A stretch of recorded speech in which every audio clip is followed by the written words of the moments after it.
venez de voir les interventions psychologiques du TDAH, et que leur but essentiel est de cibler les fonctions exécutives. On va essayer maintenant de voir ensemble et de comprendre pourquoi ces interventions sont si importantes.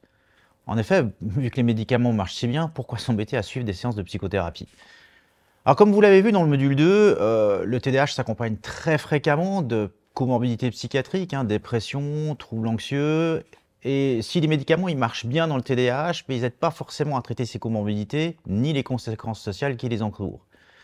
Donc il faut trouver d'autres solutions pour pallier aux conséquences psychologiques et comportementales de ces comorbidités.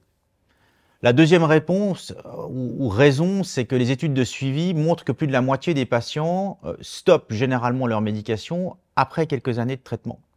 Et il y a plusieurs raisons à cela. Une, c'est les effets secondaires ou le manque d'efficacité optimale. Puis finalement, de prendre des médicaments, ça ne permet pas d'acquérir des compétences. Et donc, une fois que le traitement est stoppé, après quelques temps, on n'a pas forcément appris à vivre avec son TDAH. Et en effet, les études ne montrent pas un bénéfice à long terme du traitement médicamenteux une fois qu'il est stoppé. Un autre point, c'est que pas mal de patients ne veulent pas forcément d'un traitement médicamenteux. Il faut être capable de leur proposer autre chose. Et puis finalement, si les médicaments fonctionnent bien sur les symptômes d'attention, d'hyperactivité, d'impulsivité, pas mal d'adultes ont des problèmes à réguler leurs émotions et les médicaments ont relativement peu d'effet sur ces symptômes. Alors ces approches psychologiques, ça marche ou ça marche pas? Alors en général, oui, et dans toutes les tranches d'âge, les approches essentiellement d'inspiration cognitivo-comportementale ont un effet sur les symptômes, soit auto-rapporté, donc c'est la personne elle-même qui mentionne que ça marche, soit observé par des tiers, donc c'est souvent des proches qui mentionnent le fait que ces traitements fonctionnent.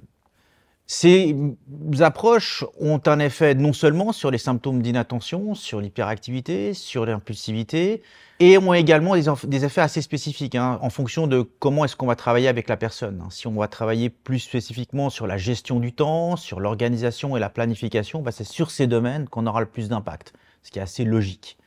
Après, il y a un autre intérêt, c'est que les approches psychologiques vont avoir un effet sur ce qu'on appelle les symptômes secondaires. Donc les difficultés interpersonnelles, le handicap fonctionnel, l'estime de soi, la régulation des émotions, ça diminue pas mal la colère, les sentiments de frustration et d'autres symptômes associés comme des symptômes dépressifs ou anxieux. Et puis finalement, c'est une des raisons pour lesquelles on utilise les approches psychothérapeutiques, c'est que ça aide aussi à traiter les comorbidités indirectement.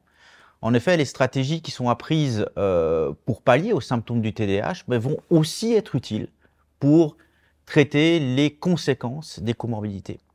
Elles ont aussi, ces approches psychologiques, un impact fonctionnel et structurel sur le cerveau, et spécialement dans des régions qu'on appelle les régions fronto-pariétales, qui sont les mêmes régions que celles qui sont modifiées dans les traitements médicamenteux. Donc, on améliore à peu près la même chose. Et puis, il y a des approches aussi pour les familles. Alors ça, c'est important, quand on a un enfant qui souffre de TDAH, les approches psychologiques à l'intention des parents, surtout la psychoéducation, entraînement de compétences, semblent avoir un effet spécifique sur les symptômes attentionnels, hyperactifs, impulsifs de l'enfant, et ils améliorent de manière générale le fonctionnement familial. Donc ça vaut vraiment le coup. Et finalement, il semblerait, contrairement aux médicaments, que les effets persistent plusieurs mois, voire possiblement années après l'arrêt du traitement. Alors, comment ça marche et est-ce que ça marche sans médicaments? Alors, sans médicaments, l'effet est quand même modeste, bien que ça puisse marcher sans médicaments.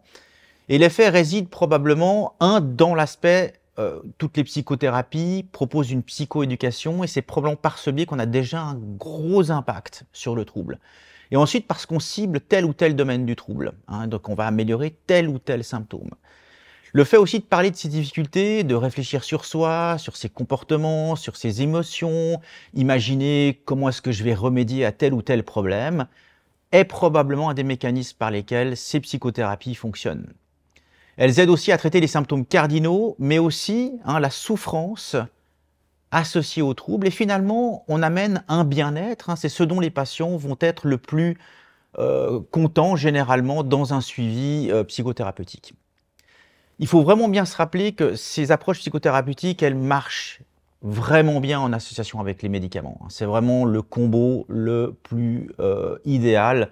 Et s'il faut choisir, il faut à la fois prendre des médicaments et à la fois s'entourer d'une approche psychosociale et de préférence psychothérapeutique.